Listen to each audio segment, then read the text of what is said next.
الصلاة والسلام على سيد المرسلين وخاتم النبيين أبي القاسم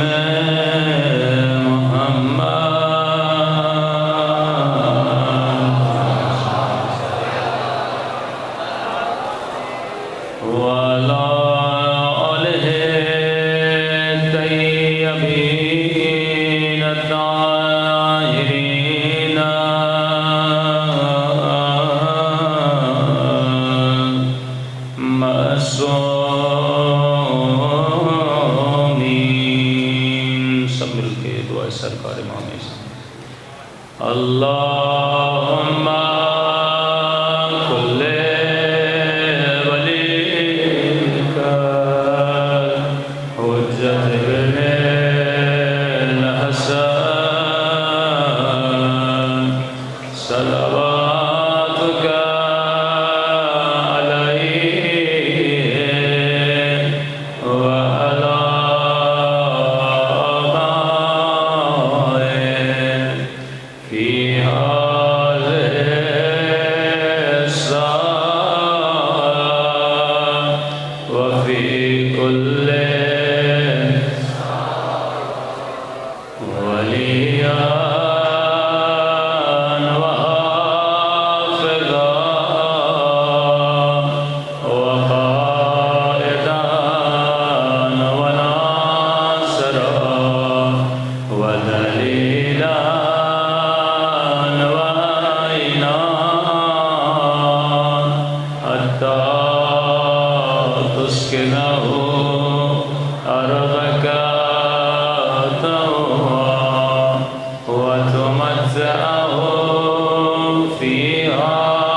برحمتک یا ارحم الراحمین صلوات پڑھیں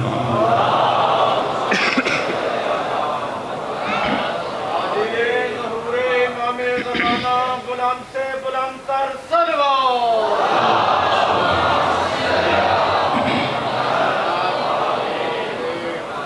بسم اللہ الرحمن الرحیم رب اشرح لی صدری ویسر لی امری واحلل عقدۃ من لسانی یفقهوا قولی اما بعد فقد قال سبحانہ وتعالی فی محکم کتابہ المجید وفرقانہ الحمید وقولہ الحق وهو أصدق الصادقين بسم الله الرحمن الرحيم كل نفس ذائقة الموت صلوات پڑھیں محمد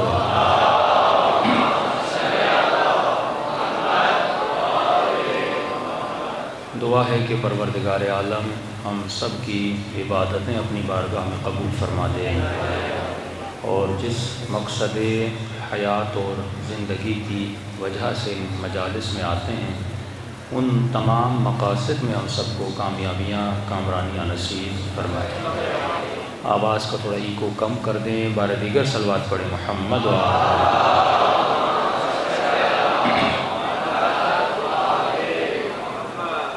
قرآن مجید کی بہت ہی مشہور اور معروف آیت کہ کل نفس ذائقۃ الموت، ہر انسان کو موت کا ذائقہ چکھنا ہے۔ انسان جب جنازے اٹھاؤ تو یہ مت سمجھنا کہ صرف اس کا جنازہ اٹھایا گیا ہے، ایک دن آئے گا تو بھی اسی کی طرح لیٹا ہوگا اور اس کائنات کا کوئی نہ کوئی فرد تمہیں کاندھا دے رہا ہوگا۔ اسی لیے اہل بیت نے جگہ جگہ پر لوگوں کو موت یاد دلائی۔ جب تک انسان موت کو یاد رکھے گا تب تک انسان کا دامن اہل بیت کے دامن سے جڑا رہے گا۔ اگر اس نے موت کو یاد نہیں رکھا، اور یہی شکوہ اہل بیت اپنے چاہنے والوں سے کرتے تھے کہ جب وہ دنیا کے کاموں میں اتنا مصروف ہو جاتے تھے کہ بھول جاتے تھے کہ ہمیں ایک دن اس کائنات سے جانا بھی ہے۔ مجلس ایک ہے لیکن میں مختصر کر کے چند عرائض آپ کی خدمت میں رکھوں گا۔ دیکھیے، ظہور امام سے پہلے روایات اور احادیث میں ہے کہ امام کے آنے سے پہلے دجال آئے گا۔ آپ سب نے سنا ہوا ہے۔ اچھا، یہ دجال کیسا ہوگا؟ تو نشانی یہ بتائی جاتی ہے کہ اس دجال کی 2 آنکھیں نہیں ہوں گی، ایک آنکھ ہوگی۔ اب کئی مومنین فون کرتے ہیں، سوال کرتے، مولانا اسرائیل میں ایک بچہ پیدا ہوا ہے، سنا ہے کہ اس کی ایک آنکھ ہے۔ میں نے کہا اگر ایک آنکھ والا بچہ پیدا بھی ہو جائے وہ ایب نارمل ہوگا، وہ دنیا پہ حکومت کیسے کرے گا؟ ظاہر ہے اس دنیا پر حکومت کے لیے جسمانی طور پر فٹ ہونا ضروری ہے۔ تو مولانا پھر یہ کیوں کہا گیا کہ دجال کی اہم ترین نشانی یہ ہے کہ اس کے پاس کیا ہوگی؟ ایک آنکھ ہوگی۔ ہمارا شروع سے یہ مسئلہ رہا ہے، وہ شیعہ ہو یا سنی ہو، ہم ہیں لفظ پرست۔ کبھی بھی ہم تصورات میں نہ جانے کی کوشش کی ہے نہ جانا چاہتے ہیں۔ مثلا تعارف ہوتا ہے کہ بھائی علامہ عارف کاظمی آپ کے سامنے خطاب کریں گے، ہمیں آج تک علامہ کا ہی نہیں پتہ۔ ہاں، چھوٹے سے چھوٹا ذاکر بھی ہو، مولوی بھی ہو، ہم اس کو لقب دیتے ہیں علامہ، کیونکہ ہم نے صرف الفاظ کو لیا، الفاظ کے مفاہیم کو نہیں لیا۔ کئی سال میں کہہ چکا کہ علامہ اسے کہا جاتا ہے جس نے کم از کم 100 کتابیں لکھی ہوں۔ میں نے تو 5 کتابچے بھی نہیں لکھے، لیکن ہمارے یہاں کہا جاتا ہے کیونکہ ہمارے پاس صرف الفاظ ہیں، الفاظ کے مفاہیم نہیں ہیں۔ دیکھیے یہی لفظ ہے، اگر مفہوم بدل جائے تو کوئی شیعہ ہے، اگر مفہوم بدل جائے تو کوئی سنی بن جاتا ہے۔ ایک لفظ ہے مولا، شیعوں کے یہاں مفہوم الگ ہے، علی کو امام بنا لیا۔ اہل سنت کے یہاں مفہوم الگ ہے، انہوں نے دوست بنا لیا۔ تو آپ سمجھ تو پا رہے ہیں کہ لفظ کتنی اہمیت رکھتا ہے۔ بھائی ایک لفظ ہے اہدنا الصراط المستقیم، ہر مسلمان اپنی نماز میں پڑھتا ہے، شیعہ بھی کہتا ہے، سنی بھی کہتا ہے، وہ جو آپ کو کافر کہیں وہ بھی کہتے ہیں۔ اس سے بڑھ کر کہوں کہ حسین کے لشکر میں جب نماز پڑھی جا رہی تھی وہاں پر بھی یہی کہا جا رہا تھا اہدنا الصراط المستقیم، یعنی جب قاسم جیسا جوان نماز پڑھے تو وہ بھی کہہ رہا ہے اہدنا الصراط المستقیم، علی اکبر جیسا جوان نماز پڑھے تو وہ بھی کہہ رہا ہے اہدنا الصراط المستقیم، اور اس کے مد مقابل لشکر یزید میں بھی نماز ہو رہی ہے، اور شمر بھی یہی جملے کہہ رہا ہے کہ اہدنا الصراط المستقیم۔ ترجمہ کیا ہے؟ وہ بھی دعائے ہدایت مانگ رہا ہے، اور بھی دعائے ہدایت مانگ رہے ہیں، ابن سعد بھی دعائے ہدایت مانگ رہے ہیں، حسین جب نماز پڑھے تو وہ بھی دعائے ہدایت مانگ رہے ہیں۔ پھر مجھے سمجھ نہیں آتا پروردگارا، اس نے بھی کہا اہدنا الصراط المستقیم، اور نے بھی اہدنا الصراط المستقیم کہا، ابن سعد نے بھی اہدنا الصراط المستقیم کہا، پروردگارا جملے تو وہی تھے، لیکن جب شمر نے اہدنا الصراط المستقیم کہا شمر قاتل حسین بنا، جب اور نے اہدنا الصراط المستقیم کہا اور ناصر حسین بنا۔ ارے ایک ہی جملہ ہے، ایک کو نصرت بنائی جا رہی ہے، ایک قاتل بنتا ہوا نظر آ رہا ہے۔ فرق یہ ہے جب شمر اہدنا الصراط المستقیم کہہ رہا تھا شمر صرف ذکر کر رہا تھا، لیکن اور جب اہدنا الصراط المستقیم کر رہا تھا وہ ذکر بھی کر رہا تھا اور اس کے ساتھ فکر بھی کر رہا تھا۔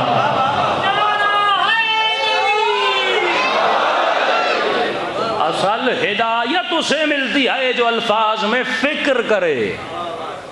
ہم ہیں ذکری شیعہ، ذکری سنی، ذکری شیعہ کہ بیٹھ جاؤ امام بارگاہ میں دن رات حسین حسین کرتے رہو۔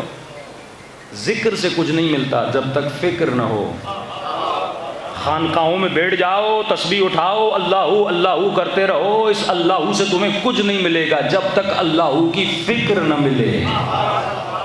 یہ آج جنگ فکر ہے، یہ شیعہ سنی کا جھگڑا فکر کا ہے، کیونکہ مسلمانوں نے دین اسلام کو رٹا ہے، سمجھا نہیں ہے۔ لا الہ الا اللہ پڑھا ہے، لا الہ الا اللہ کو سمجھا نہیں۔ تو جنگ ہے لفظوں کی۔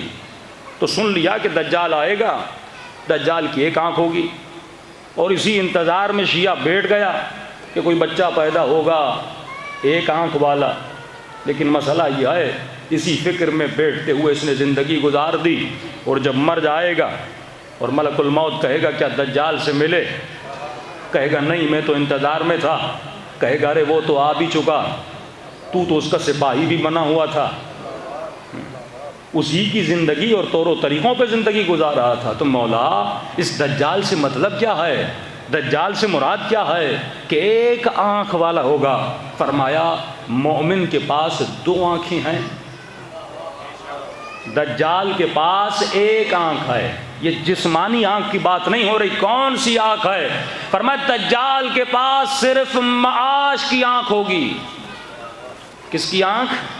معاش کی آنکھ. اور ہمارے چاہنے والے کے پاس 2 آنکھیں ہوں گی، معاش کی آنکھ بھی ہوگی، معاد کی آنکھ بھی ہوگی. معاش کی آنکھ بھی، معاد کی. اچھا یہ معاش کیا ہے؟ فرمایا یہ جو دجال ہے یہ اپنی زندگی میں جتنے بھی فیصلے کرے گا یہ صرف معاش کے لیے کرے گا. یہ اپنے فیصلوں میں معاد کو نہیں رکھے گا. معاد یعنی قیامت کو نہیں رکھے گا، معاد یعنی قبر کو تصور میں نہیں رکھے گا. یہ فیصلہ جب بھی کرے گا اپنے معاش کو رکھے گا. زندہ مثال دوں، امریکہ $5 ارب کا اسلحہ سعودی عرب کو بیچتا ہے، اور فخر سے ٹرمپ کہتا ہے کہ میں نے اسلحہ بیچا اور اس اسلحے کے بیچنے سے میرا کیا مضبوط ہوا؟ معاش.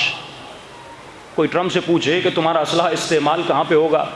اس اسلحے سے بچے مریں گے، اس اسلحے سے خواتین مریں گی. وہ کہتا ہے میرا معاد سے لینا دینا نہیں ہے، مجھے صرف اپنا معاش بچانا ہے، مجھے صرف اپنے ملک کے جوانوں کا معاش بچانا ہے. اب اسلحہ کوئی بھی خریدے میرا لینا دینا نہیں ہے، کیونکہ میں صرف معاش کو بچانے آیا ہوں. تو جنگ اہل بیت یہی تھی. یزید سے جنگ کیا تھی؟ ایک طرف لشکر حسین ہے جو معاد کا سوچ رہا ہے، ایک طرف لشکر یزید ہے جو معاش کا سوچ رہا ہے. ارے شمر شمر کیوں بنا؟ معاش کی وجہ سے. ہور کیوں بنا؟ معاد کی وجہ سے.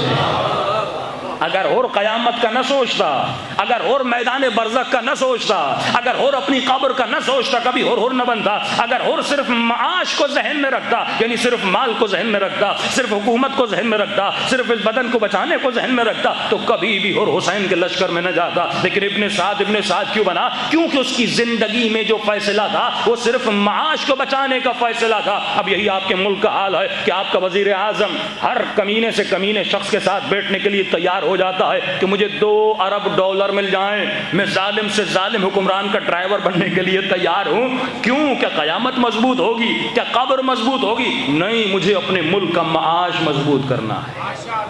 یہ جنگ معاش کی ہے کہ علی ابن ابی طالب کو لوگ کہتے تھے یا علی آپ کو سیاست نہیں آتی. مولا مد مقابل کے دشمن کو سیاست بڑی آتی. امام فرماتے ہیں وہ مکر ہے، وہ عقل نہیں ہے. علی عقل مند ہے. مولا عقل مند کیوں ہے؟ فرمایا عقل مند وہ ہوتا ہے العقل ما عبد بالرحمن، عقل مند اپنے معاد کو بچاتا ہے، معاش کو نہیں بچاتا.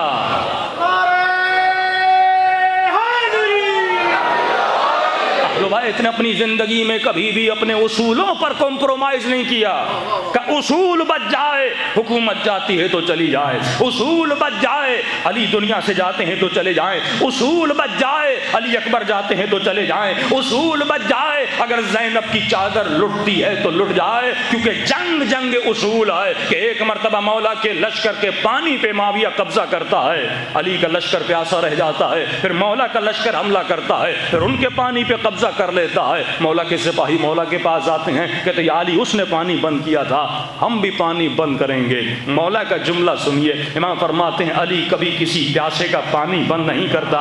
مولا جنگ ہار جائیں گے، جب اس نے بند کیا ہے تو آپ کیوں نہیں بند کرتے؟ تو امام فرماتے اگر اس نے بند کیا ہے علی بھی بند پڑے، پھر علی اور اس میں فرق کیا ہوا؟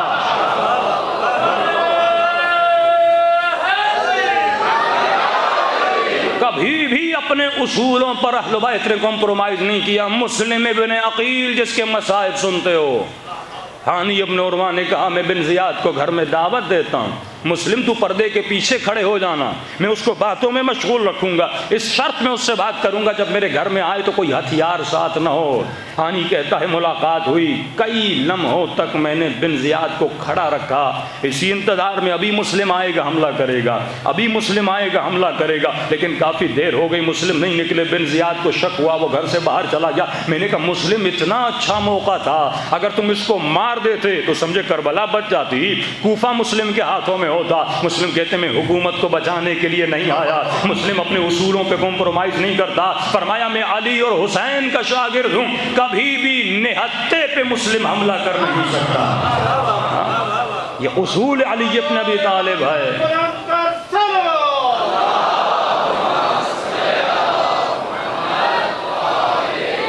عزیزوں یہ جنگ ہے معاش کی اور معاد کی کہ تم کس چیز کو بچانا چاہتے ہو اس کائنات میں.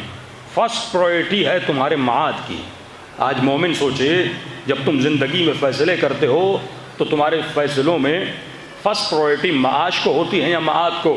بیٹی کا رشتہ آیا، پہلا سوال کیا کرتے ہو؟ گاڑی ہے، گھر ہے، زمین ہے. آخر میں دیکھتے ہیں کہ نمازی بھی ہے کہ نہیں. ارے اگر دولت کو دیکھ کر بیٹیاں دینی ہوتی تو تمہارا نبی کبھی اپنی بیٹی علی کو نہ دیتا. وہ مولا جس کے پاس حق مہر بھی نہیں تھا اپنی ذرا کو بیچ کر حق مہر دیا. تو اہل بیت نے ہمیشہ فرسٹ پرائرٹی دی کس کو؟ اپنی معاد کو. تو مومن کہیں ایسا تو نہیں کہ تمہارے اوپر دجالی سوچ حاوی ہے. تو دعا تو امام کی حکومت کی کرتا ہے لیکن رہ تو دجال کی حکومت میں رہ رہا ہے. دیکھیے انسان اگر کوئی ڈاکٹر ہے، ڈاکٹر کیوں کہلاتا ہے؟ کیونکہ اس کے ذہن میں ڈاکٹری کا مٹیریل ہے. اگر کوئی انجینئر، انجینئر کیوں کہلاتا ہے؟ کیونکہ ذہن میں انجینئرنگ کا مٹیریل ہے. اگر مجھے مولوی کہا جاتا ہے کیوں کہا جاتا ہے؟ کیونکہ تھوڑا بہت علم دین اس ذہن میں ہے. تو جو چیز تمہارے ذہن میں ہے وہی تمہارا تعارف ہے. اگر خدا نخواستہ کسی ڈاکٹر کا ایکسیڈنٹ ہو جائے، ساری میموری لاس ہو جائے تو وہ کسی مریض کو چیک بھی نہیں کر پائے گا. اس کی ویلیو ہے اس کی میموری کی وجہ سے. اب انسان اگر حسین ابن علی کی طرح بننا چاہتا ہے، انسان اگر جناب قاسم کی طرح بننا چاہتا ہے، تو جب تک وہ مٹیریل جو جناب قاسم کے ذہن میں تھا تم اپنے ذہن میں نہیں ڈالو گے کبھی بھی قاسم کی طرح نہیں بن سکتے. وہ مٹیریل، وہ فکر جو امام حسین کے ذہن میں تھی تجھے اپنے ذہن کے اندر ڈالنی پڑے گی. اور جب وہ فکر آ جاتی ہے تو پھر تمہارا فیصلہ بھی وہی ہوتا ہے جو حسین ابن علی کا فیصلہ تھا کہ 14 اور 13 سال عمر ہے. اور جب حسین پوچھتے ہیں کہ قاسم کیف عندک الموت، تیرے لیے موت کیسی ہے؟ فرمایا چچا احلا من العسل، میرے لیے موت شہد سے زیادہ میٹھی ہے. صلوات پڑھے محمد و آل محمد.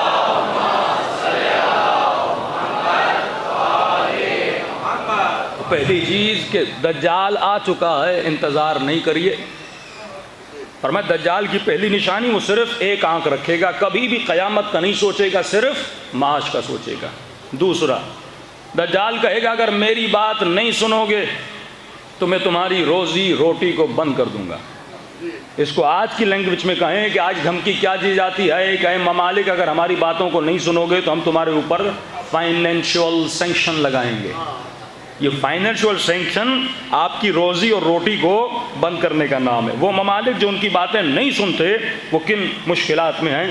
سر فہرست ایران ہے. کتنے فائنینشیل پرابلمز ہیں. کیوں؟ کیونکہ وہ علی کے اصولوں پہ قائم ہیں. کیوں؟ کیونکہ انہوں نے کمپرومائز نہیں کیا. ایک طرف دبئی کو آپ دیکھیں، اسرائیل کے ساتھ ہاتھ کیوں ملایا؟ کیونکہ معاش کو مضبوط کرنا ہے.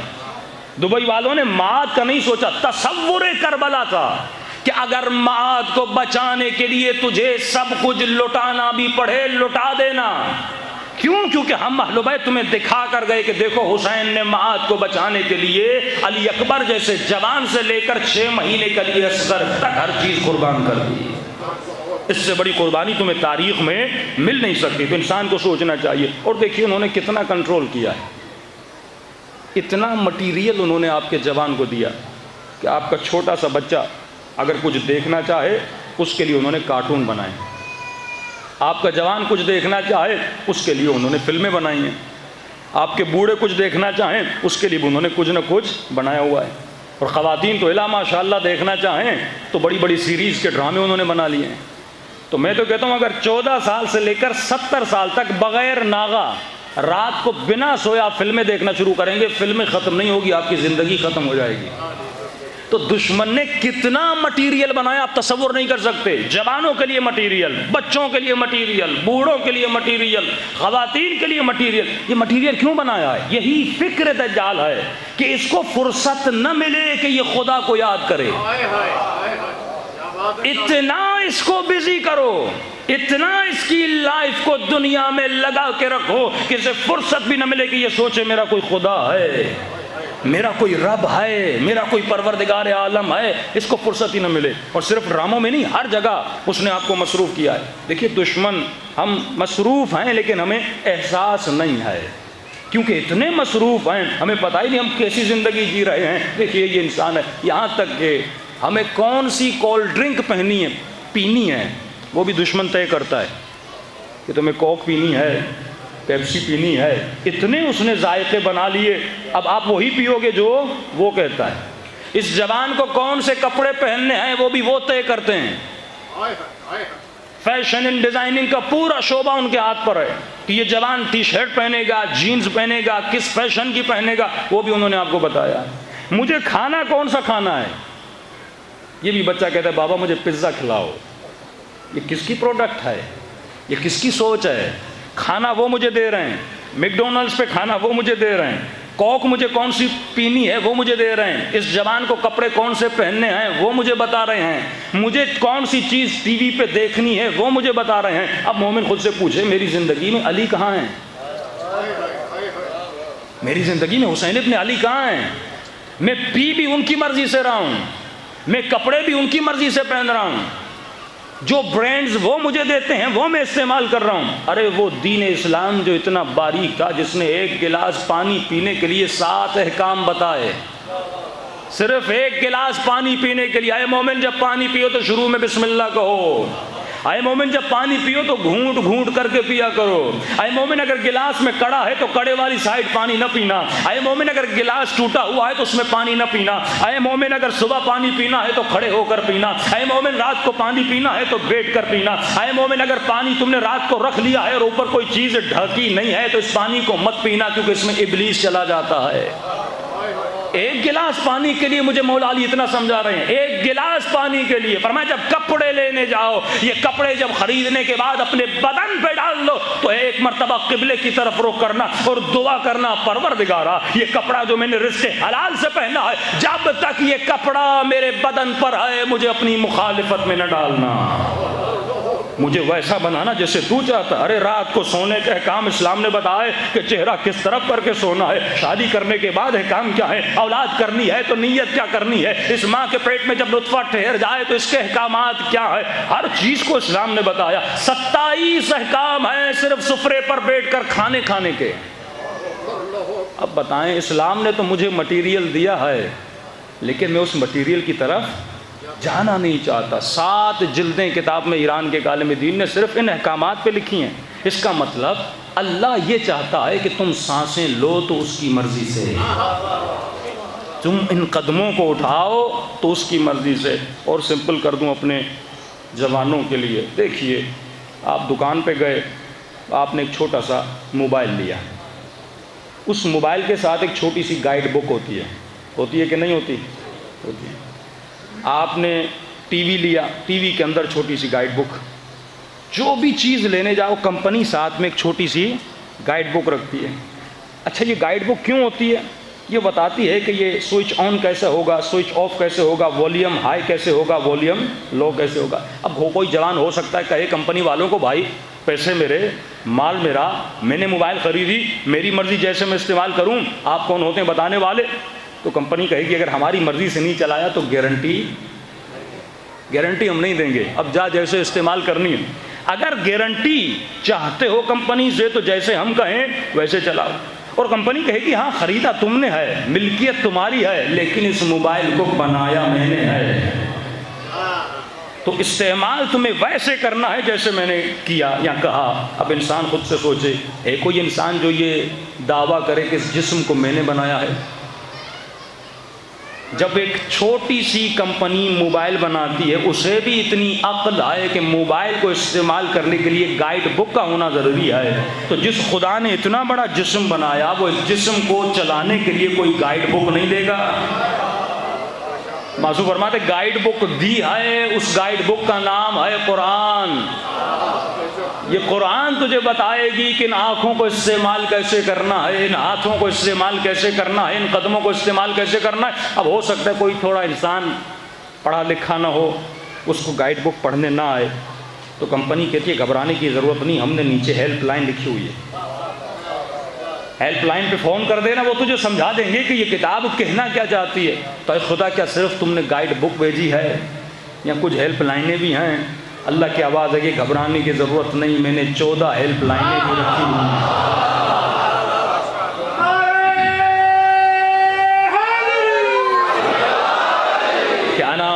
مدینۃ العلم وعلی بابھا، میں شہر علم ہوں اور علی اس کا دروازہ ہے۔ اگر تجھے قرآن سمجھ میں نہ آئے تو کبھی علی کے دروازے پہ چلے جانا، کبھی حسن کے دروازے پہ چلے جانا۔ تو کسی جگہ مجلس پڑھ رہا تھا، ایک جوان نے سوال کیا، مولانا جب گائیڈ بک بھی ہے، میں نے کہا ہے قرآن کا، مولانا ہیلپ لائنیں بھی ہیں، میں نے کہا ہیلپ لائنیں بھی ہیں 14 معصوم کا، مولانا پھر لوگ گمراہ کیوں ہوتے ہیں؟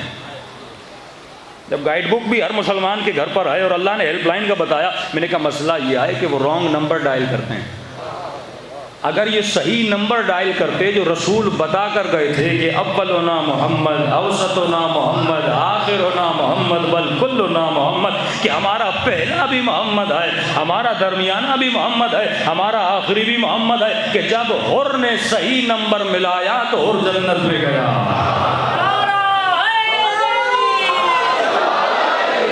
سمپل سی باتیں ہیں، یہ جسم تو نے نہیں بنایا، یہ جسم اس رب نے بنایا ہے۔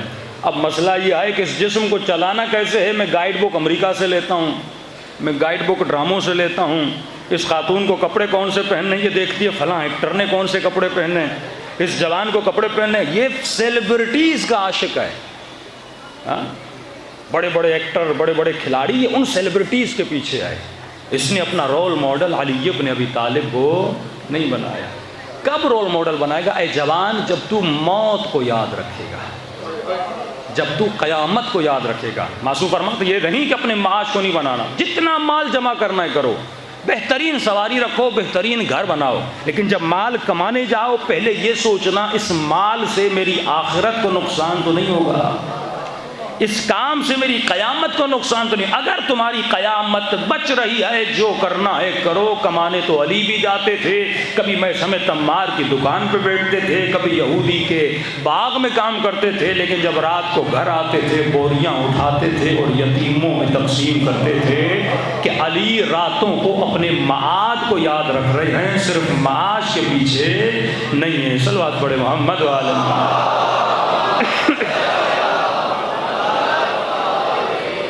ایک تو یہ مسئلہ۔ دوسرا مسئلہ بھی پاکستان میں جو چل رہا ہے، میں ہمیشہ اپنی مجالس میں عقل پہ زور دیتا ہوں کہ مولا فرماتے ہیں ہمارے چاہنے والے عقل مند ہوتے ہیں، شیعہ بے عقل نہیں ہوتا۔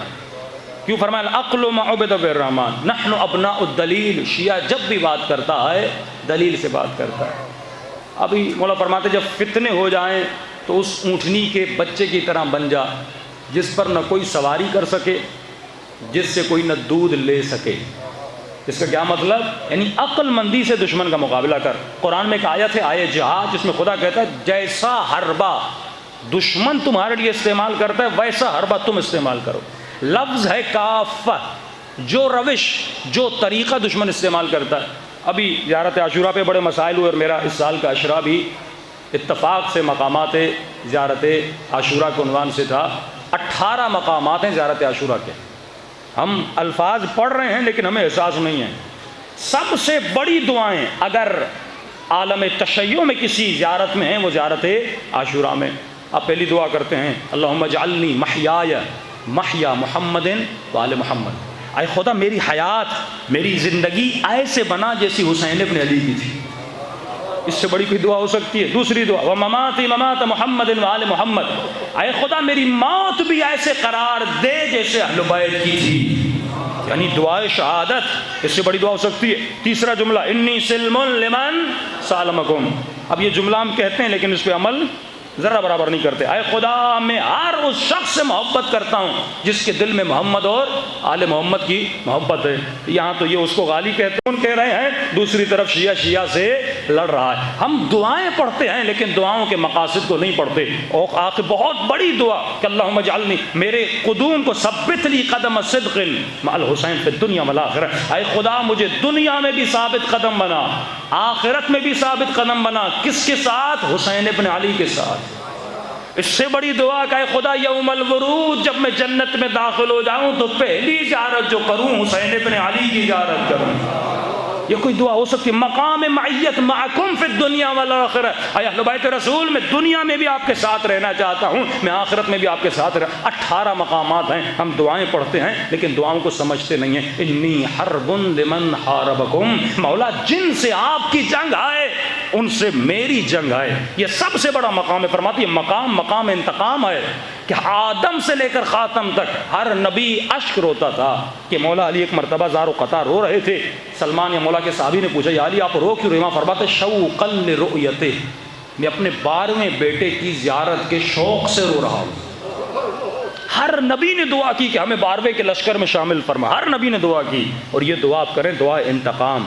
کس کا انتقام؟ خون حسین ابن علی کا انتقام. اتنی بڑی دعا آپ زیارت عاشورہ میں کرتے ہیں لیکن ہمیں ذرہ برابر احساس نہیں ہے. تو انسان تجھے زندگی ایسے بسر کرنی ہے جیسے اہل بیت نے بسر کی، اور دشمن کا مقابلہ بھی ایسے کرنا ہے جیسے اہل بیت نے مقابلہ کیا. میں نے ایک آسان طریقہ، آسان روش بتائی. دیکھیے چھوٹا سا موبائل ہے، آج اس موبائل سے آپ جتنا دشمن کو رلا سکتے ہیں، اس کا منہ کالا کر سکتے ہیں، کسی اور چیز سے نہیں کر سکتے. آج کا پاور ہے میڈیا، آج کا پاور ہے سوشل میڈیا.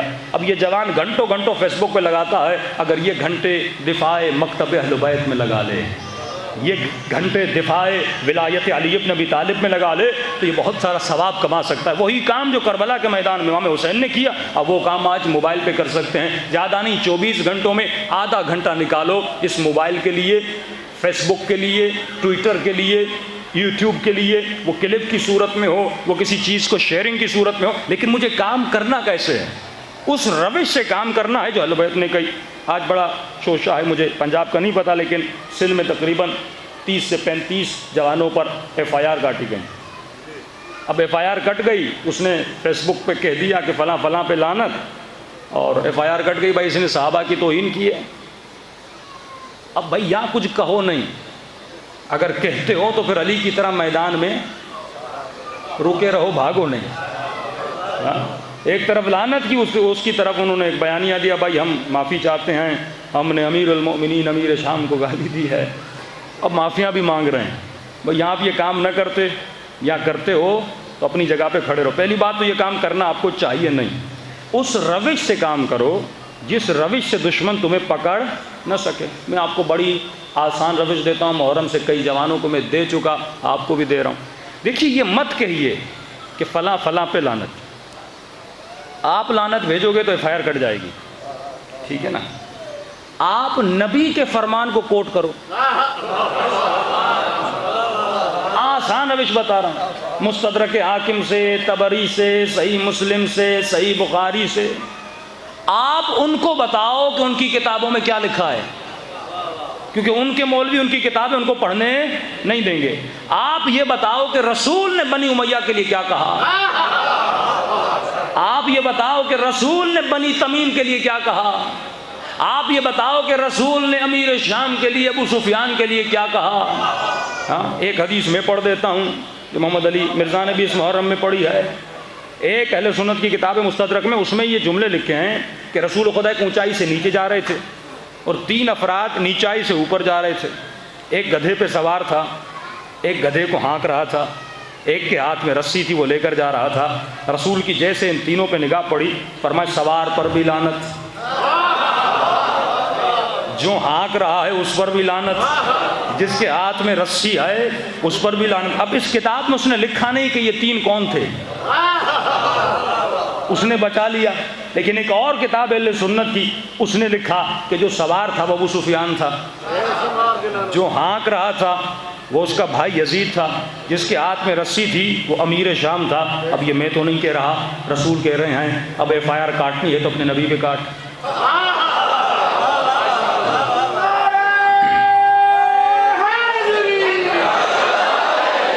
سب سے اہم ترین ان کا ہدف یہ ہے کہ یہ کتابوں کی باتیں شیئر نہ کی جائیں. ایک کتاب ہے تحقیقی دستاویز، انشاءاللہ میں اپنے فیس بک پیج پہ رکھوں گا. یہ کتاب 79 یا میرے خیال میں 80s میں چھپی کہ اس وقت بھی جب واویلا ہوا تھا کہ شیعوں کو کافر قرار دیا جائے تو ہمارے علماء نے، پنڈی کا ایک محقق تھا، اس نے یہ کتاب لکھی. more than 1000 پیجز کی یہ کتاب ہے جس میں تمام تر حوالے اہل سنت کی کتابوں سے اس نے جمع کیے اور اہل سنت کے جوانوں کو دیے کہ جاؤ پڑھو اپنی کتاب. توہین ہم نہیں کرتے، توہین ان کتابوں میں موجود ہے، ان کو پڑھو. اس کتاب کو پاکستان میں بین کر دیا گیا. اتنی مضبوط کتاب تھی، جواب تو تھا نہیں، اوپر سے جتنے عالم اسلام کے جوان ہیں وہ محقق بن جاتے اور حقانیت اہل بیت پہ پہنچ جاتے.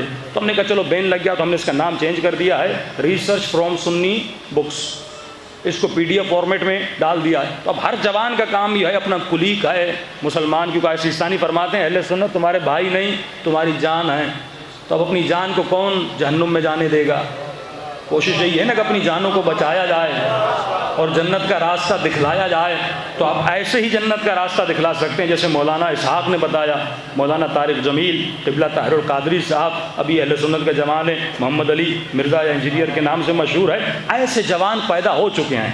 پہلے مشکل تھا، گھر بند کرتے تھے، تالے لگاتے تھے، جلوسوں پہ پابندی لگاتے تھے۔ آج ہر بچے کے ہاتھ میں موبائل ہے، اور جیسے موبائل کھولے گا اسے جگہ جگہ حسین حسین کی آواز نظر آئے گی۔ صلوات پڑھے محمد و آل محمد۔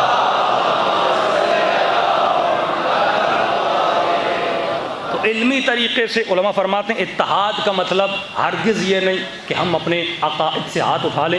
اتحاد کا مطلب یہ ہے کہ گالم گلوچ نہ کرو، بدتمیزی نہ کرو، بے احترامی نہ کرو، سب و شتم نہ کرو، علمی طریقے سے احادیث کو بیان کرو، کتابوں کے حوالے دو۔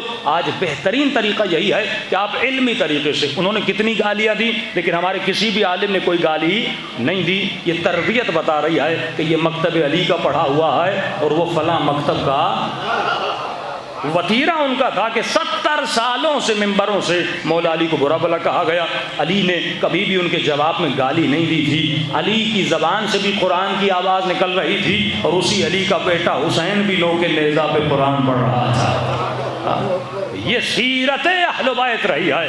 اے مومن، تم اسی مولا کے چاہنے والے ہو، لیکن وجود میں نور اور ایمان تب آئے گا جب اے انسان قبر کو یاد رکھو گے، قیامت کو یاد رکھو گے۔ اگر دجال سے بچنا ہے، ایک آنکھ والا نہ بننا، 2 آنکھوں والا بننا۔ معاش کو بھی مضبوط کرو، اپنے معاد کو بھی مضبوط کرو۔ سب سے بڑی وجہ دین سے دوری کی قیامت کو یاد نہ کرنا، قبر کو یاد نہ کرنا۔ ایران میں ایک بہت بڑے عالم دین تھے سید مہدی، تہران کے بہت بڑے خطیب، لوگوں کو کہتے تھے، لوگ اپنی جانیں ان پر نچھاور کر دیتے، قربان کر دیتے۔ کئی لوگوں سے انہوں نے شراب چھڑوائی، کئی لوگوں کو نمازی بنوایا۔ فرماتے ہیں محرم میں یا ایام اعظام میں مجلس پڑھ کے جا رہے تھے، یہ پیچھے بیٹھے ہوئے تھے، ان کا جو ڈرائیور آگے گاڑی چلا رہا تھا۔ شاہ کا زمانہ، بہت برا زمانہ۔ اس وقت خواتین جو ہیں، جو بد تہذیب اور بد کردار خواتین ہوتی تھیں، وہ روڈوں پہ گھومتی تھیں اور جوانوں کو گناہ کی دعوت دیتی تھی۔ سید مہدی کہتے ہیں میں گاڑی کے پیچھے بیٹھا تھا، ڈرائیور گاڑی چلا رہا تھا، سگنل پہ گاڑی جیسے رکی، اس خاتون نے اس ڈرائیور کو گناہ کی دعوت دی۔ اب سید نے سن لیا، ڈرائیور نے اشارہ کیا کہ پیچھے مولانا بیٹھے ہیں، ذرا شرم کرو، حیا کرو۔ جیسے سید نے سنا، اپنا شیشہ نیچے کیا، اس خاتون کو اپنے قریب بلایا کہ کب تک گناہ کرو گی؟ کیوں تمہیں اپنے معاد کی فکر نہیں ہے؟ کیوں تمہیں اپنی قبر کی فکر نہیں ہے؟ تم دنیا کی خاطر اپنی آخرت کو کیوں تباہ کر رہی ہو؟ شیعہ ہو، اہل بیت کی چاہنے والی ہو، یہ کون سے کام کر رہی ہو؟ اس نے سید کے کالے امامے کو دیکھا کہ سید مجھے قسم ہے تمہاری ماں زہرا کی کہ میں بھوک کی وجہ سے، فقر کی وجہ سے، بوڑھے ماں باپ کی وجہ سے یہ کام کرتی ہوں۔ سید نے کہا اگر میری ماں کا نام لیا ہے تو آج مجھ سے ایک وعدہ کرو۔ کہ کیسا وعدہ؟ سید نے کہا میں ابھی مجلس پڑھ کے آ رہا ہوں، جیب میں نذرانہ اور لفافہ ہے، وہ لفافہ جیب سے نکالا کہ یہ پیسہ میں نے رشوت سے جمع نہیں کیا، دنیا داری میں آ کر جمع نہیں کیا، حسین کا نام لیا ہے اور حسین کا نذرانہ ملا ہے، یہ لفافہ مجھے نہیں پتا اس میں کتنے پیسے ہیں، یہ اپنے پاس رکھو۔ تم نے نام لیا میری اماں زہرا کا، کب اسی زہرا کی قسم کھاؤ جب تک اس لفافے میں پیسے ہیں تب تک گناہ نہیں کرو، جب تک اس لفافے میں پیسے ہیں، اس کے بعد تم جانو تمہارا کام جانے، میں اتنا ہی کر سکتا ہوں تمہارے لیے، جب تک اس لفافے میں پیسے باقی رہے تب تک تم گناہ نہیں کرو گی، خطا نہیں کرو گی، گندے کاموں میں نہیں جاؤ گی۔ کہنے لگی سید قسم ہے سیدہ کی، میں آپ سے وعدہ کرتی ہوں واقعی جب تک اس لفافے میں پیسے ہیں میں گناہ نہیں کروں گی۔ سید آگے چلے گئے۔ سید مہدی کہتے ہیں کہ تقریباً 2 سے 3 سال کا عرصہ گزر گیا، میں نجف گیا زیارت مولا علی کرنے۔ امام کی زری کی طرف کھڑا ہوا، السلام علیک یا امیر المومنین یا امام المتقین، دعا پڑھ رہا تھا۔ میں نے دیکھا ایک جوان میرے سائڈ پہ کھڑا ہے اور یہ جوان کچھ کہنا چاہتا ہے۔ میں نے کہا مولا آپ کی زیارت تو کنٹینیو رکھوں گا لیکن کہیں یہ چلا نہ جائے، کوئی شرعی مسئلہ۔ یہ علماء کی فطرت اور عقل ہوتی تھی کہ زیارت تو میں بعد میں بھی پڑھ سکتا ہوں، اس وقت اہم ہے اس جوان کو جواب دینا۔ فوراً زیارت کو بند کیا، کہاں جوان بتاؤ کوئی سوال ہے؟ کہ مولانا بس آپ کو سلام کرنا تھا، آپ کی زیارت کرنی تھی، میری وہ خانم میری بیوی سامنے کھڑی ہے، وہ آپ سے کچھ باتیں کرنا چاہتی ہے، مجھے نہیں پتا کیا پوچھنا چاہتی ہے۔ سید آگے بڑھے، کہا ایک محجبہ خاتون چادر میں محجبہ بہترین حجاب میں کھڑی ہوئی ہے۔ میں آگے بڑھا، اس خاتون نے کہا سید مہدی مجھے پہچانا؟ سید مہدی کہتے میں نے تو نہیں پہچانا، کون ہے؟ کہا سید 2 سے 3 سال پہلے سگنل پہ تو نے ایک لفافہ دیا تھا اور مجھ سے وعدہ لیا تھا کہ کبھی گناہ نہ کرنا جب تک اس لفافے میں پیسے آئیں۔ کہ سید میں نے بھی سیدہ زہرا سے وعدہ کر لیا تھا بی بی جب تک اس میں پیسے آئیں میں کبھی گناہ نہیں کروں گی۔ کہ سید ابھی لفافے کے پیسے ختم نہیں ہوئے تھے، سیدہ نے اس جوان کا رشتہ بھیج دیا۔ تو یہ ہے وَثَبِّتْ لِي قَدَمَ صِدْقٍ، اگر سچائی کے ساتھ تیرے وجود میں ثبات قدم ہو تو اللہ بھائی فرماتے ہیں ہمارا وعدہ ہے، ہم تمہارے لیے راستے کھولتے ہیں۔ وَمَن يَتَوَكَّلْ عَلَى اللَّهِ فَهُوَ حَسْبُهُ، جو خدا پر توکل کرے، فرمایا ہمارا وعدہ ہے کہ ہم تمہارے لیے راستے بناتے بھی ہیں، راستے دکھاتے بھی ہیں۔ عزیزو ایک عشق ہے امام حسین کا، کوئی انسان 20 سال مولا کی مجلس میں روتا ہے لیکن اس عشق سے اسے کچھ ملتا نہیں ہے، لیکن ایک انسان ہے ایک آنسو بہاتا ہے، ایک آنسو، اس ایک آنسو کے صدقے میں امام حسین کہاں سے کہاں لے جاتے ہیں۔ یہ واقعہ میں نے سنایا کہ نہیں سنایا، کافی عرصے سے میں آیا بھی نہیں۔ ایران میں یہ ایک شخص تھا بڑا تہران کا رہنے والا، شرابی تھا لیکن ظاہر تھا تو شیعہ۔ محرم میں امام حسین کی مجالس ہوتی تھیں، یہ 10 دن مجلس سننے جاتا تھا۔ جیسے یہاں پر انجمن ہے یا کوئی تنظیم ہے، آئیو ہے، جو بھی ہے مجالس کرواتی ہے، تو وہاں بھی ایک انجمن تھی، وہ مجالس کرواتی تھی۔ اب کیونکہ شہر کا سب سے بڑا بدماش تھا، شرابی تھا، جیسے مجلس میں آتا تھا بالکل ممبر کے ساتھ مولانا کے ساتھ بیٹھ جاتا تھا۔ اب پورے شہر کو پتا کہ یہ سب سے بڑا بدماش شراب پینے والا ہے، یہاں تک کہ محرم میں بھی شراب پیتا تھا، صرف 10 دن شراب نہیں، 10ویں کے دن شراب نہیں پیتا تھا، اتنا بدنام انسان۔ 1 دن 2 دن 4 دن مجلس میں آیا، اب لوگوں میں اعتراض شروع ہوا۔ مثلا آپ سے پوچھا جائے مجلس کہاں سننے جا رہا ہے، آپ نے عالم پاک پہ جا رہا ہوں۔ اب ان کی بھی انجمن تھی، مثلا غلامان عباس، پوچھا جاتا تھا کون سی انجمن میں مجلس سننے جا رہے ہو؟ بھائی غلامان عباس کی انجمن میں جا رہا ہوں۔ لیکن جب سے یہ شرابی آنا شروع ہوا، اب جب لوگوں سے پوچھا جاتا تھا کس مجلس میں جا رہے ہو، کہ جہاں وہ شرابی آتا ہے۔ انجمن کا نام ختم ہو گیا، تنظیم کا نام ختم ہو گیا، مجلس مشہور ہو گئی، اس کا نام تھا رسول۔ کس کی انجمن میں جا رہے ہو؟ رسول شرابی کی انجمن۔ انجمن والوں نے اپنے لوگوں کو جمع کیا، کہا ہماری انجمن کا نام خراب ہو رہا ہے، جو بھی آ رہا ہے کہہ رہا ہے فلاں رسول ترک جو ہے اس شرابی کی مجلس میں جا رہے ہیں۔ چوتھی مجلس تھی، انہوں نے رسول ترک کو بلایا، کہ دیکھو رسول یہ مجلس حسین کی ہے، جب سے تو آیا ہے مجلس بدنام ہو رہی ہے۔ اب لوگ یہ نہیں کہتے ہم حسین کی مجلس میں جا رہے ہیں، لوگ کہتے ہیں ہم اس مجلس میں جا رہے ہیں جہاں رسول شرابی آتا ہے۔ تو رسول ترک نے کہا میں کیا کروں؟ کہ ہماری گزارش ہے کہ آج کے بعد مجلس میں نہ آیا کر، اتنا بڑا تہران ہے، کسی اور مجلس میں چلا جا۔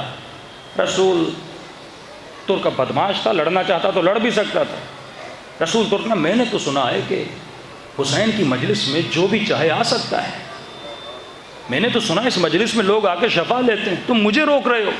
کہ رسول ہم نہیں چاہتے، جاؤ کسی اور مجلس میں جا کر شفا لو، ہماری انجمن کا نام بدنام ہو رہا ہے۔ رسول ترک نے ٹھیک ہے آپ کی مجلس خراب ہوتی ہے، میں آگے نہیں بیٹھوں گا، میں بالکل پیچھے آخر میں بیٹھ جاؤں گا۔ کہ نہیں رسول لوگ تمہیں جانتے ہیں، تم معروف ہو، ہم کہتے ہیں مجلس میں آؤ ہی نہیں۔ رسول ترک نے کہا نہیں، جہاں لوگ اپنی جوتیاں رکھتے ہیں مجھے وہاں بیٹھنے دو۔ ارے 10 دن ہی تو میں آتا ہوں، پورا سال تو میں اپنی عیاشی میں گزارتا ہوں، ان 10 دنوں میں مجھے تھوڑا بہت سکون ملتا ہے، مجھے آنے دو مجلس۔ کہا نہیں رسول یہاں بھی تجھے بیٹھنے نہیں دیں گے۔ اس نے اور انجازی انکساری شو کی، کہ اگر مجھے بالکل گلی کے آخر میں بیٹھنے دو، جوتیوں پہ بھی نہیں، اندر بھی نہیں، آخر بالکل گلی کے آخر میں مجلس کی آواز آئے گی، میں حسین کی مجلس سن لوں گا. کہا نہیں رسول ترک، ہماری گلی میں بھی ہم آنا برداشت نہیں کریں گے. اب اس نے ایک جملہ کہا. دیکھیے کبھی کبھی زبان سے نکلے ہوئے جملے آپ کو کہاں سے کہاں تک لے جاتے ہیں. اس نے کہا دیکھو ہر گھر اور ہر باغ اور ہر زمین کا کوئی حفاظت کرنے والا کتا ہوتا ہے، مجھے زیادہ نہیں، حسین کی مجلس کی محافظت کرنے والا کتا سمجھ کے بالکل گلی کے آخر میں بیٹھنے دو، میں آگے نہیں آؤں گا. انہوں نے ایک جملہ کہا جس جملے نے رسول ترک کے دل کو توڑ دیا. انہوں نے کہا کہ رسول ترک، حسین کو تجھ جیسے شرابی کتے کی بھی ضرورت نہیں ہے. قرآن کی آواز ہے امن یجیب المضطر اذا دعا ویکشف السوء، وہ ٹوٹے ہوئے دلوں کی آواز کو سنتا ہے. کہ یہ جملہ کہنا تھا، رسول اندر سے ٹوٹ گیا. اس نے کہا ٹھیک ہے، اگر حسین نہیں چاہتے تو میں آج کے بعد مجلس میں نہیں آؤں گا. سیدھا گھر گیا. رسول کہتے ہیں میں نے دروازہ بند کیا، میں نے کہا مولا حسین میں نے تو سنا تھا یہ آپ کی مجلس ہے، مجھے نہیں پتا تھا کہ آپ کی مجلس میں پابندی ہے کہ فلاں آئے فلاں نہ آئے. کہا ٹھیک ہے حسین، اگر آپ نہیں چاہتے میں مجلس میں نہیں آؤں گا، اور تب تک نہیں آؤں گا جب تک آپ خود مجھے نہیں بلائیں گے. رسول ترک کہتا ہے اس امید میں بیٹھا رہا کل کوئی آئے گا، دروازہ کھٹکھٹائے گا، مجھے منانے آئیں گے، مجھے لینے آئیں گے. لیکن 6 محرم گزر گئی، کوئی نہیں آیا. 7 محرم گزر گئی، کوئی نہیں آیا. 8 محرم گزر گئی، کوئی نہیں آیا. 9 محرم گزر گئی، کوئی نہیں آیا. رسول ترک کہتا اب دل بالکل ٹوٹ چکا تھا، میں رو رو کے نڈھال ہو چکا تھا. مجھے یقین ہو گیا واقعاً حسین کو مجھ جیسے کتے کی ضرورت نہیں ہے. کہ صبح عاشور ہوئی، دروازے پہ دستک ہوئی. رسول کہتا ہے میں نے صبح صبح دروازہ کھولا، انجمن کے 8 اراکین میرے دروازے پہ کھڑے تھے. کہنے لگے رسول حسین کا تعزیہ نکلنے والا ہے، ہم سب انتظار میں ہیں، جب تک تو نہیں آئے گا ہم حسین کا تعزیہ نہیں اٹھائیں گے. رسول پریشان ہوا کہ اپنے ہاتھوں سے دھکے دے کر حسین کی مجلس سے نکالا ہے، اب مجھے لینے آئے ہو؟ میں تو نہیں آؤں گا. کہ رسول ہم لینے نہیں آئے، حسین نے بھیجا ہے. رسول کہتا میرا وجود کانپ اٹھا. میں نے کہا حسین نے بھیجا، کیا کہنا چاہتے ہو؟ کہ رسول ہم ہرگز تجھے لینے نہ آتے، لیکن کل رات جب سوئے تو ہم 8 نے ایک خواب دیکھا. رو کر کہنے لگے رسول خدا یہ خواب کسی حسین کے چاہنے والے کو نہ دکھائے. کہ کیسا خواب تھا؟ کہ رسول خواب کے عالم میں دیکھتے ہیں کہ شام میں غریب آئے، کربلا کی زمین پہ لاشیں بکھری ہوئی ہیں، گھوڑے لاشوں کو پامال کر رہے ہیں. رسول دیکھ رہے تھے لیکن کچھ کر نہیں پا رہے تھے. لیکن رسول اس سے بھی بڑا درد بھرا منظر سامنے آیا. ہم نے دیکھا کہ یزیدی گھوڑوں نے خیموں پہ حملہ کرنا شروع کر دیا. بیویوں کی چیخوں کی آوازیں آ رہی تھیں. رسول ہم نے آگ کو بھڑکتا ہوا دیکھا، لیکن اتنی طاقت نہیں تھی کہ آگے بڑھے، ان یزیدیوں کو روکتے، ان گھوڑے سواروں کو گھوڑوں سے گراتے، زینب کی چادر کو بچاتے. رسول اسی حالت اور تذبذب میں تھے کہ کریں تو کیا کریں.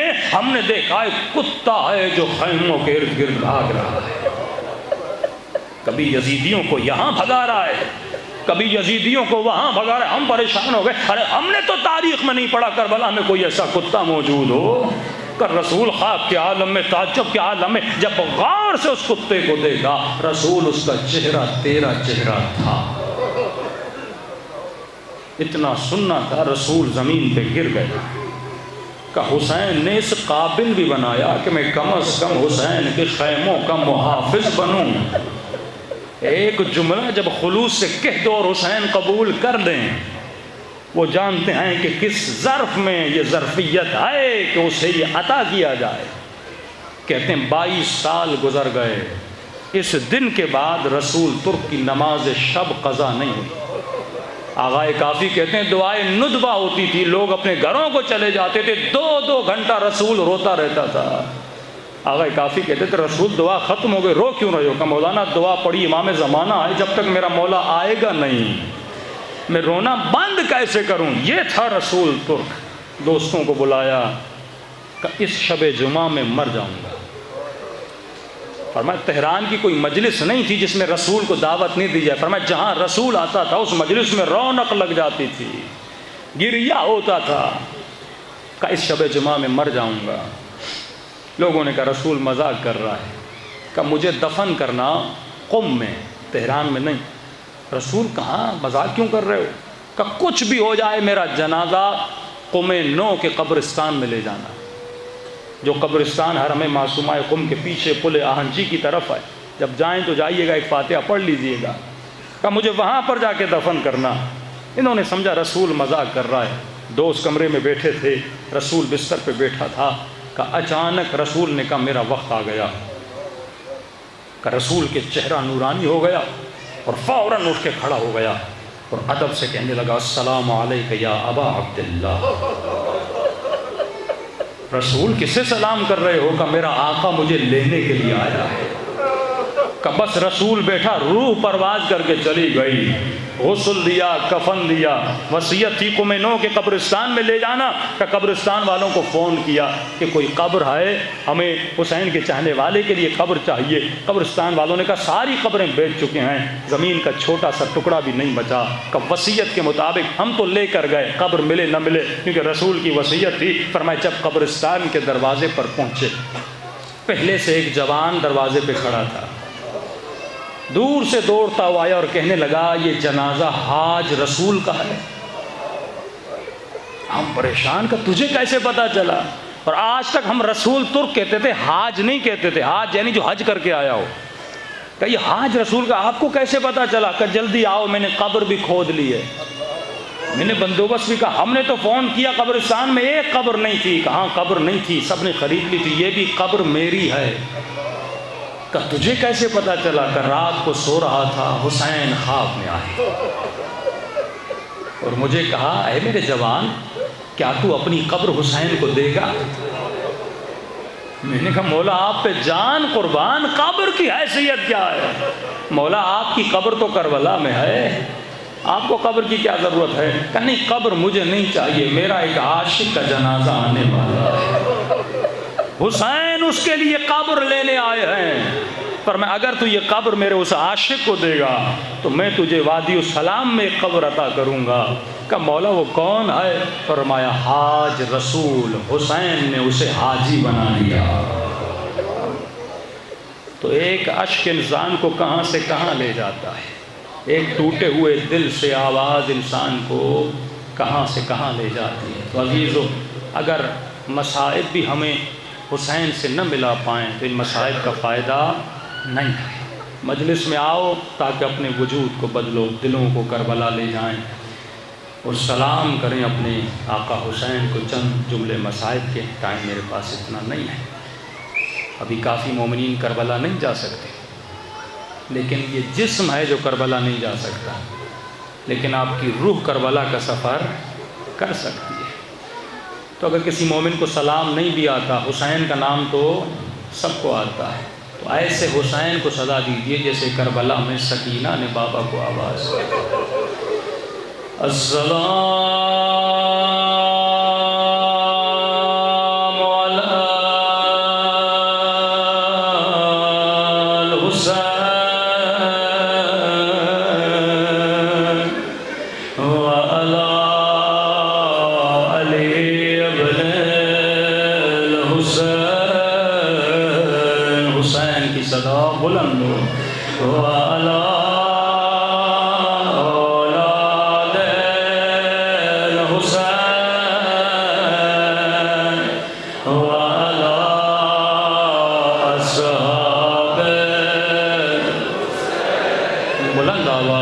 السلام علی الحسین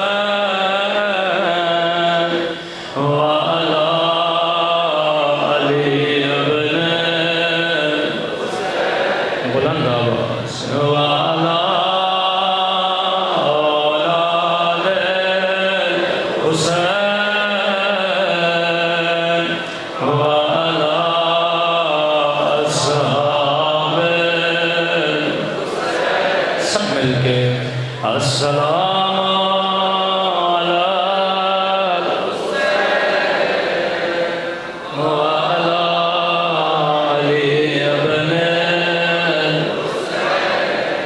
وعلى أولاد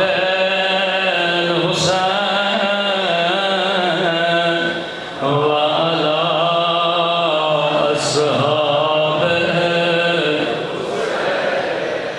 میرا سلام ہو زینب کی لٹی ہوئی چادر پہ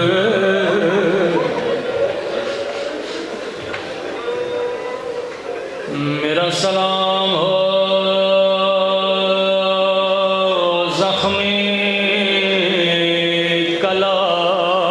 کلائیوں پہ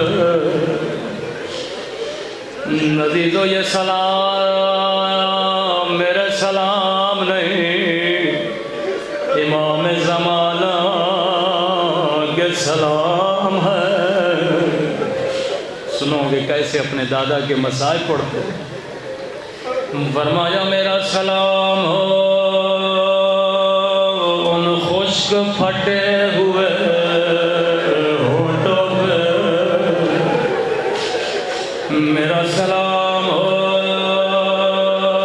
ان خشک پھٹے ہوئے ہونٹوں پہ او جن پہ ظالم چھڑی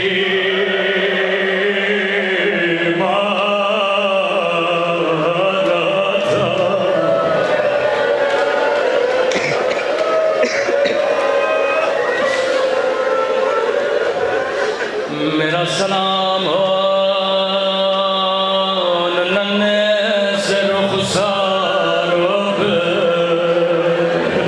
جن کا رنگ بدلتا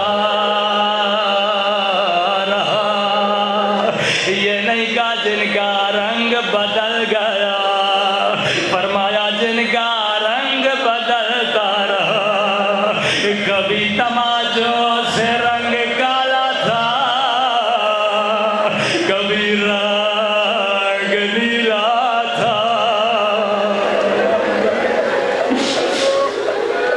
فرمایا عشیو تو سن کے برداشت نہیں کرتا لیکن میں نے اپنی آنکھوں سے دیکھا ظالم نے کیسے میری سکینہ کو تماچے مارے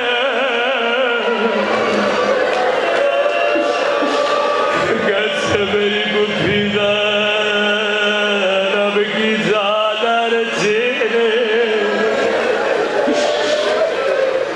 40 سال خون روئے امام سجاد پانی کو دیکھتے تھے روتے تھے بازار میں گئے گوشت پہ نگاہ پڑی زمین پہ بیٹھ کے کہتے تھے ہائے میرا قاسم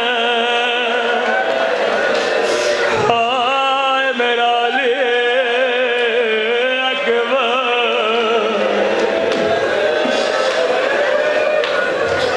کسی مومن نے کہا مولا اتنا کس بات پہ روتے ہیں رو کر کہتے تھے میری سکینہ امام زمانہ بھی فرماتے مومن جب بھی میرے ظہور کی دعا کرو خدا کو 2 بیویوں کا واسطہ دیا کرو ایک میری پھوپھی زینب کا دوسرا ننھی سی سکینہ کا خدا کبھی یہ واسطہ رد نہیں کرتا کسی نے کہا مولا کیا شمر کی اپنی بچیاں نہیں تھی بھلا 4 سالہ بچی سے کیسی دشمنی معصومہ بچی نے شمر کا کیا بگاڑا فرماتے دشمنی سکینہ سے نہیں تھی یہ ظالم جانتا تھا زینب سکینہ سے بڑا پیار کر دیا ہے جب بھی زینب کا دل دکھانا تھا یہ زینب کے سامنے سکینہ کو تماچے مارتا تھا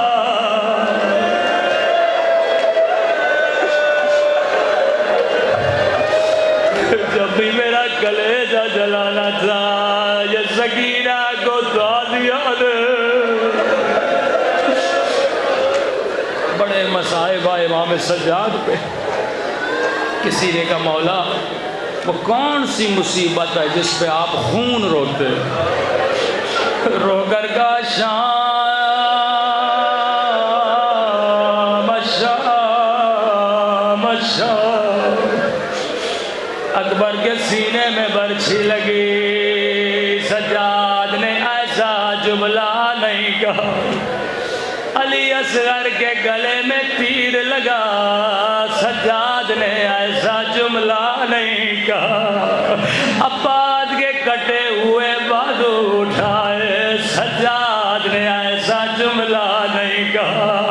لیکن جب شرابی کے دربار میں آئے زینب کا سر کھلا تھا. اس وقت یہ جملہ کہا. ایک مرتبہ ٹھنڈی سانس لے اور کہا اے کاش سجاد کو سجاد کی ماں نے پیدا نہ کیا ہوتا.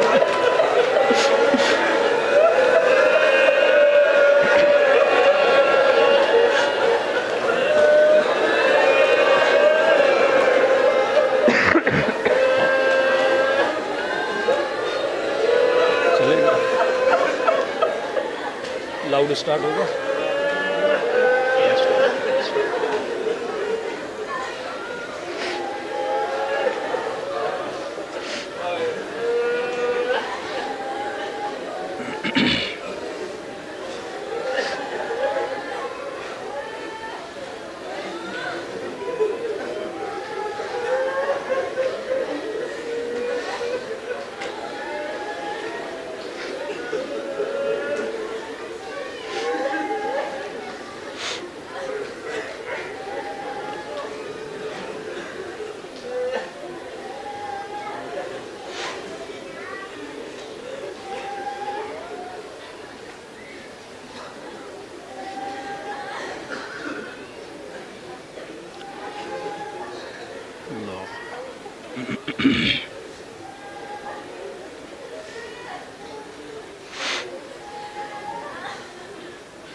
اے کاش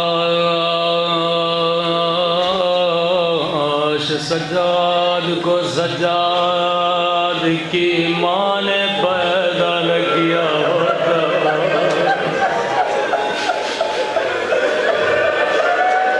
نہ سجاد پیدا ہوتا نہ کبھی زینب کا کھلا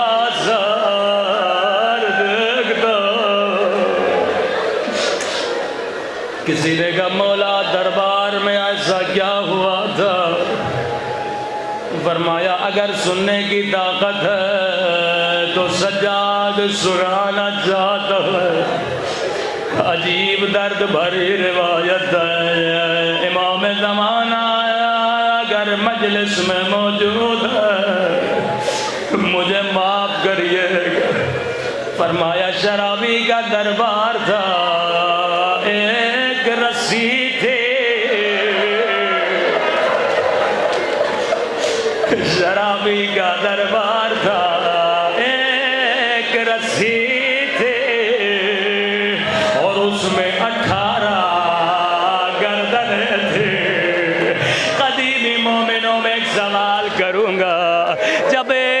80 میں 18 گردنیں ہو، کسی کا قد بڑا کسی کا قد چھوٹا۔ اسی لیے امام زین العابدین فرماتے ہیں میں زندان میں تھا، جب میں اپنی کمر کو سیدھا کرتا تھا باقر کی آواز آتی تھی، بابا گلا گھٹ رہا ہے، کیونکہ کسی کا قد بڑا کسی کا قد چھوٹا ہوتا۔ اتنے میں یزید دربار میں آیا، آپ نے تخت پہ بیٹھ، اللہ جانے شمر نے یزید کو کیا کہا، شاید کہا یزید ایک بچی ہے جو پورے سفر میں بابا بابا کر کے رو رہی ہے، اگر اجازت ہو بچی کو بابا کا سر دیا جائے۔ ملو نے کہا وہ بچی کہاں ہے؟ شمر نے کننی سے گردن کی طرف اشارہ کیا، یزید نے سکینہ کو دیکھا، پہلا سوال کیا، اے بچی تیرا نام کیا ہے؟ اب میں اشارہ کروں گا سمجھنا تیرا کام ہے۔ جیسے کہا بچی تیرا نام کیا ہے؟ راوی کہتا ہے بچی کے ہونٹ ہلے پر آواز نہیں نکلے۔ دوبارہ کہا بچی تیرا نام کیا ہے؟ کہا ہونٹ ہلے پر آواز نہیں نکلی۔ تیسری مرتبہ غصے میں کہا تیرا نام کیا ہے؟ یا سجاد کی آواز آئی، ملعون بچی بتا تو رہی ہے لیکن گردن کی رسی بڑی تنگ ہے۔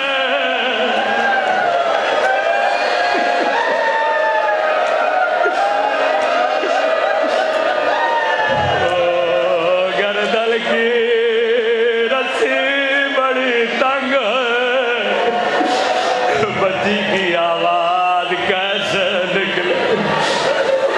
ملعون نے حکم دیا رسی کھولی جائے، دھیمی سی آواز میں کہا میرا نام سکینہ ہے۔ ملعون نے بچی کے خشک ہونٹوں کو دیکھا، زخمی گانوں کو دیکھا۔ یزید نے کہا بڑی دیر سے لگتا ہے تو پیاسی ہے، کئی دنوں سے لگتا ہے تو نے کھانا نہیں کھایا۔ بچی نے سجاد کو دیکھا، کہا سکینہ جواب دے، کہا بڑی دیر سے میں نے پانی نہیں پیا۔ تب امام حسین فرماتے جب بھی ٹھنڈا پانی پیو او میری سکینہ کو یاد کیا کرو۔ معصومہ بچی، ملعون نے کہا سکینہ میرے قریب آ، میں تجھے کھجور دوں گا، میں تجھے پانی دوں گا۔ امام سجاد نے کہا سکینہ چلی جا، کئی قیامت کے دن یہ نہ کہے میں نے پوچھا تھا، بچی نے جواب نہیں دیا تھا۔ اب قیامت کا منظر ٹوٹا، بچی جیسے یزید کے قریب گئے، ملعون نے حکم دیا تشت بلایا جائے۔ میرے امام فرماتے عرب میں رسم تھی، تشت میں کھجوریں رکھتے تھے۔ ایک مرتبہ بچی کو تشت دیا، او سکینہ کھجوریں کھا لے۔ بچی نے کپڑا ہٹایا، کیا دیکھا؟ ایک کٹی ہوئی گردن ہے، گردن کو سینے سے لگایا۔ او میرے 3 دل کے پیاسے بابا، بابا آنکھوں کو کھولو، ذرا میرے زخمی گالوں کو دیکھو۔ او بابا شمر نے تماچے مارے،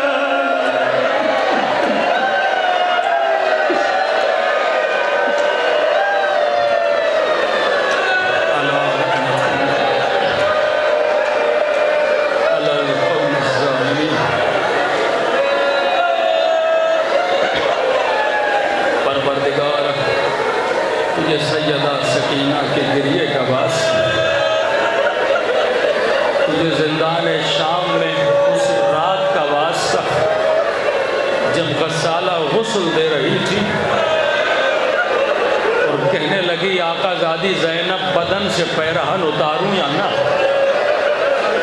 امام سجاد نے کہا پیرہن نہ اتارنا، اتارو گی تو زخموں سے خون نکلتے آ جائے۔ خدایا تجھے ان دو بیویوں کا واسطہ جن کو غسل دیتے ہوئے دو امام بڑا روئے، ایک تجھے علی کا واسطہ جب زہرا کی ٹوٹی ہوئی پسلیوں کو دیکھ، ایک تجھے سجاد کا واسطہ جب سکینہ کے زخموں کو دیکھ۔ خدایا ہمارے مولا اور آقا امام زمانہ کا ظہور فرما، ہم سب کو امام کے اعمال و انصار میں شریک فرما، ہم سب کے صغیرہ کبیرہ گناہ معاف فرما، ہمارے برزخ و قبر کے سفر کو آسان فرما۔ مخصوصاً جن مرحومہ کے لیے یہ مجلس رکھی گئی، زوجہ خادم حسین کوسہ صاحب، خدا اس مجلس کا ثواب اس مرحومہ تک پہنچا دے، ان کو اعلیٰ ترین مقام جنت میں نصیب فرما، شہدائے کربلا کے ساتھ محشور فرما، ہم سب کو بھی شہدائے کربلا کے ساتھ محشور فرما۔ کافی مومنین التماس دعا کا بیمار ہیں، خدایا بحق سید سجاد ان سب کو شفاء کاملہ عاجلہ نصیب فرما۔ جو بیمار ہیں، جو بے اولاد ہیں، انہیں اولاد نرینہ عطا فرما۔ ہم سب کی شرعی حاجات کو اپنی بارگاہ عالی